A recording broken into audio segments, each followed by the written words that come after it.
हरि ओम। जय जगन्नाथ जय जगन्नाथ जय जगन्नाथ। श्रीमद भागवत सप्ताह चली 7 दिन व्यापी श्रीमद भागवत हुए। उत्कलीय वैष्णव भितर पंचसखा जगन्नाथ दास को रचित श्रीमद भागवत प्रवचन चली कार्यक्रम।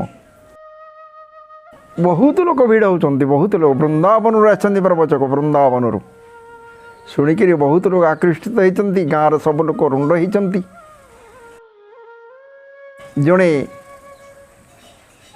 माने सरकारी चाकरी करिथिबा भारत सरकार अंडर चाकरी कर बिड़ाए बुढ़ाए पैसा पाउथुवा लोक सी 5 दिन छुट्टी नहीं आसती प्रवचन शुणी श्रीमद भागवतर। संध्या बाजिला बेलू को ये किसी टंका पड़ा कि धरी फलमूल धरी बाजी दर्शन करते प्रवचक को।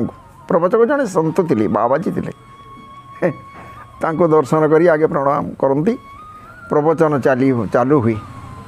5 दिन गला आउ 2 दिन बाकी अच्छे सबुदिन चलू। स्त्री दिन रागिगले कहला हई हो चाकरी के गल नहीं घर भी रहिल नहीं घर कथा किसी बुझल नहीं बजार हाट किसी है नहीं आसला बेलू खाइबाटा हो जाऊँ गेफे दौच राति 11-12 बेले शोई जाऊच कूड़े जाऊच कि तुम्हें कहल प्रवचन चली प्रवचन जड़े वृंदावन साधु आसी प्रवचन कर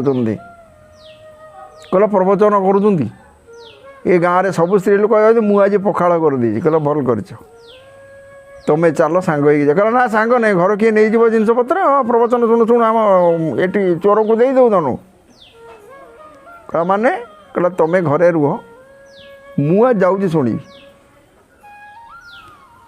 ये महामहिम सरकारी चाकरिया पत्नी सी जा सेला चलला पहुँचला बेलू भिड़ बहुत है बसवाक आउ जगह नहीं दरी फुल हो जाए बिछणार भर्ती हो जाए छिड़ा हेले दूर टे से प्रवचक कहते प्रथम कथा कहते आरंभ कले हरि ओम कृष्ण भगवान आए ओ हरि बोल ना हरि बोल कहते कृष्ण रे अरे कृष्ण जे कंस रमणी अष्टम गर्भे एति रही जाइए आउ कि शुभिला हुरीपाटी है हरि बोल जोई ध्वनि है ये शुणी कल जोगुनी किया कहूँ कुष्ठ हूँ कंसर भौणी एक शुणापी मो स्वामी प्रभु आसुँच पैसा पलाए नहीं कि फलमूल धरिकी फेरिक कहला कुआड़े गल कहला मुझे शोची कहला शोच या प्रवचन शुणा जाऊच बाजी कहूँ जे कुष्ठ जे कंसर भौणी कुष्ठर भौणी ना कंस कहला आउ टे शुणिलनी कहला छाड़ छाड़ तुमको से पोषाऊँ मत पोषाऊन से कथा गोटे जहाँ कथा गुड़ा बाजे कथा गुड़ा मिछ कथा गुड़ा शुणी कई कली झगड़ा लगी राति पाईगला।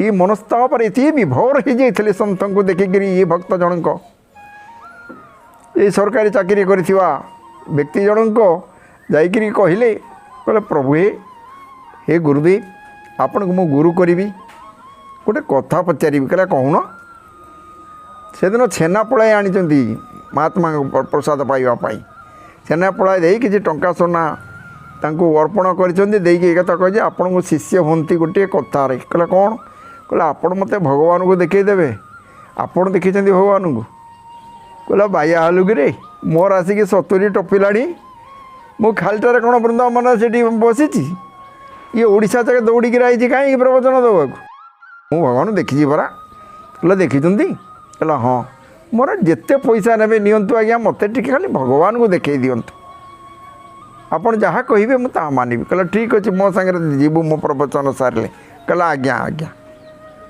7म दिन प्रवचन सरला ये स्टेशन अपेक्षा कर सरकारी चाकरिया जनक टंका पैसा नहीं पैसा किसी जीपीएफ उठे जीपीएफ फंड रू सब किसी पैसा थाए सरकारी चाकरी सी पैसा उठे 1000 टंका धरिकी से सीधा सड़क जाकि स्टेशन अपेक्षा कर आज महाप्रभु ये जा पहुँचली सांग हो गाड़ी चढ़ी वृंदावन पर्यंत गले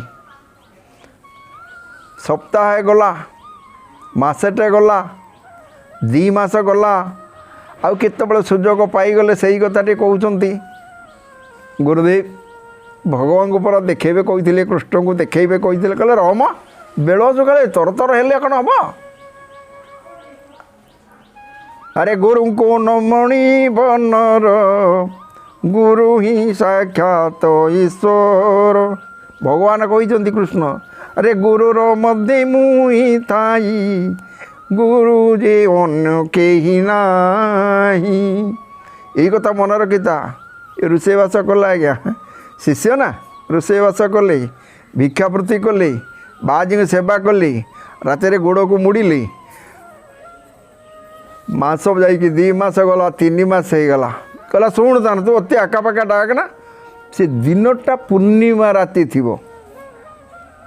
ଆଗରେ ଦେଖୁଛ ନା ଉତ୍ତର ପାର୍ଶ୍ୱରେ ମୋର ଯମୁନା ନଦୀ, ସେଇ ଯମୁନା ନଦୀ ଆରପାରିରେ ଘଞ୍ଚ ଜଙ୍ଗଲ ଅଛି। ସେଇ ଜଙ୍ଗଲ ଅତିକ୍ରମ କରିଗଲା ପରେ ଗୋଟେ ନାଲିଗୁଡ଼ିର ରାସ୍ତା ସେପଟେ ଯାଇଛି। ସେଇଠୁ ଦୀର୍ଘ ରାସ୍ତା ଯିବା ପରେ ଗୋଟେ 4 ଛକି ଉପରେ ଗୋଟେ ରାଧାରାଣୀଙ୍କ ମନ୍ଦିର ଅଛି। ସେଠି ରାଧାକୃଷ୍ଣ ରହନ୍ତି। ଆଉ ସେଇଠି ହିଁ ପ୍ରଭୁଙ୍କୁ ଅପେକ୍ଷା କରି ବସିଲେ। ପହଡ଼ ହେଲା ବେଳେ କୃଷ୍ଣ ସେଇ ରାଧାଙ୍କୁ ଛାଡ଼ିକିରି ଆସନ୍ତି ବାହାରକୁ, ଦେଖା ଦିଅନ୍ତି।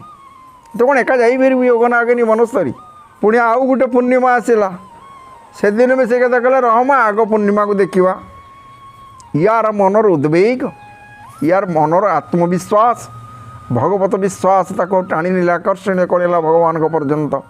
ସିଏ ଆଉ ରାତିରେ ଶୋଇଲେନି। ଗୋଡ଼ ମୋଡ଼ୁ ମୋଡ଼ୁ ଯେତେବେଳେ ଗୁରୁଦେବ ନିଦ୍ରା ଯାଇଛନ୍ତି ସେତେବେଳେ ରାତିରେ ଉଠିକି ପଳେଇଲା। ଯମୁନା ନଦୀରେ କେତେ ପାଣି ସିଏ ଜାଣି ନାହିଁ। ସତରେ ଗଲାବେଳକୁ ଗୋଟେ ଡୁଙ୍ଗିଟେ ଅଛି। ସେ ଡୁଙ୍ଗିରେ ନିଜେ ବୁଝା ହାତରେ ହାଉଲା ମାରିକିରି ଧୀରେ ଧୀରେ ଆରପଟେ ଯମୁନା ନଦୀକି ପଳେଇ ଗଲେ, ପାରି ହେଇଗଲେ। ପାରି ହେଇଗଲା ପରେ ଯମୁନା ଘାଟ ପରେ ଦେଖିଲେ ସତରେ ଗୋଟେ ନାଲିଗୁଡ଼ି ରାସ୍ତା ପଡ଼ିଛି ଆଗକୁ। ଏବଂ ସେଇ ନାଲିଗୁଡ଼ି ରାସ୍ତାରେ ଅଳ୍ପ ସମୟ ଚାଲିବା ପରେ ଅଗନା ଅଗନି ମନସ୍ଥ ବୋଇଲେ କାଉ କୁଇଲେ ସେଠି ପତ୍ର ପଡ଼ିଲେ ଢୋ ପରି ଆବାଜ ହୁଏ। ଏତେ ନିସ୍ତବ୍ଧ ଜଙ୍ଗଲ ପଡ଼ିଲା। ସେ ଜଙ୍ଗଲଟାକୁ ପାରି ହେଇଗଲେ। କିଛି ବାଟ ଯାଇଛନ୍ତି। ଅର୍ଦ୍ଧରାତ୍ରି ପ୍ରାୟ ସେତେବେଳେ। ସେହି ସମୟରେ ଦେଖିଲେ ଗୋଟେ 4 ଛକ ଉପରେ ରାଧାରାଣୀଙ୍କ ମନ୍ଦିର ଦିଶିଲା। ଏବଂ ସେ ମନ୍ଦିର ବାହାରେ ଅପେକ୍ଷା କଲେ ଭକ୍ତଟି। ମନ୍ତ୍ର ତ ନେଇଛନ୍ତି ଗୁରୁଦେବଙ୍କ ପାଖରୁ, ଗାଉଛନ୍ତି ଜୟ ରାଧେ ଶ୍ୟାମ କହୋ ଜୟ ରାଧେ ଶ୍ୟାମ, ଶ୍ୟାମ ଶ୍ୟାମ ଶ୍ୟାମ କହୋ ଜୟ ରାଧେ ଶ୍ୟାମ, ଶ୍ୟାମ କହୋ ରାମ କହୋ ଜୟ ରାଧେ ଶ୍ୟାମ, ଶ୍ୟାମ ଶ୍ୟାମ ଶ୍ୟାମ କହୋ ଜୟ ରାଧେ ଶ୍ୟାମ। ମନ୍ଦିର ବାହାରେ ବସି ଗାଉଛନ୍ତି ଭକ୍ତ ଜଣକ।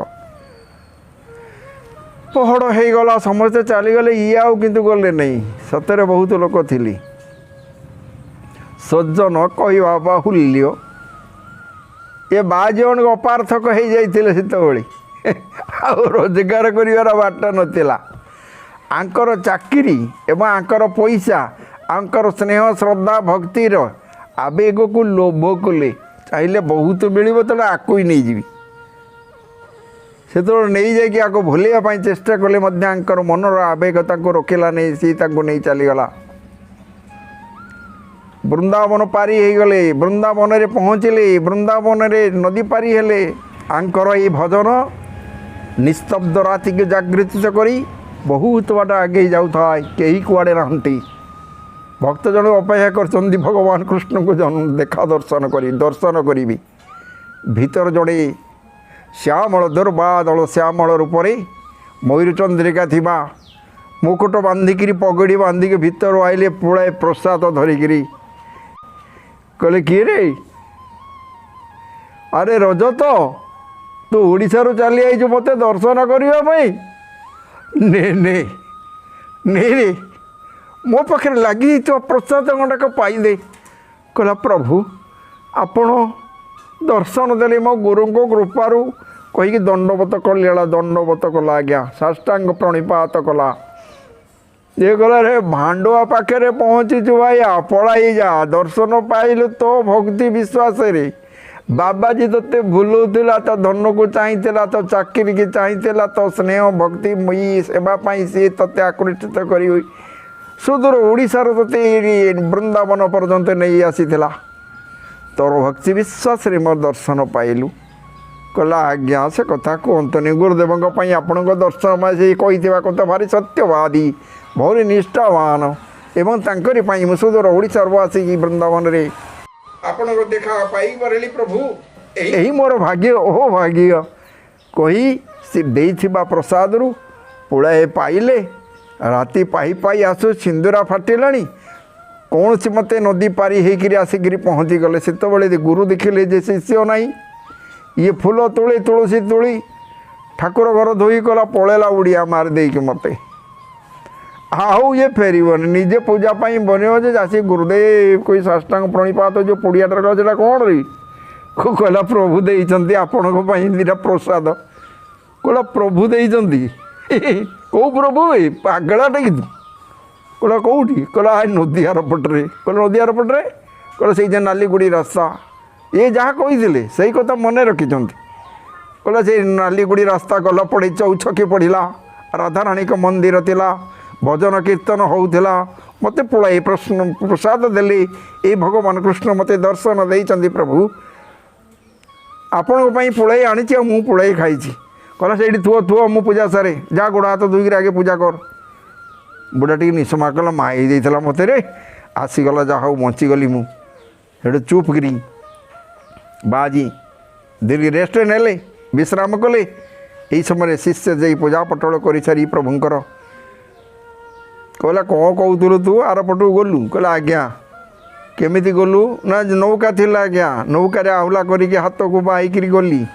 आर पटरे से नालीगुड़ी रास्ता पाइली आपण कहिथिबा अगना अग्नि बनस्थ भितर गली चारि छक उपरे राधाराणी को मंदिर पाइली भजन घंट कीर्तन होउथिला बाहर बसिक मु अपेक्षा कली आपण कहिथिले बाहर को आसीबे से पहुड़ हो सारा पहुड़ हो गला आज्ञा तापर सी आसले कहले हे रे मो ना धरिक डाकिले सी सबुठार बड़ आश्चर्य कथा से जानिले कि मो ना रजत बोली कहला रजत रे ओडिशार दौड़ी आसी मोर दर्शन पाई आत्मविश्वास तोर अच्छी से भक्ति अच्छी श्रद्धा अच्छी बोली आज तोर गुरु कथा को मानि रही बोली पाई गलु ने ने ने पड़े प्रसाद देले तांको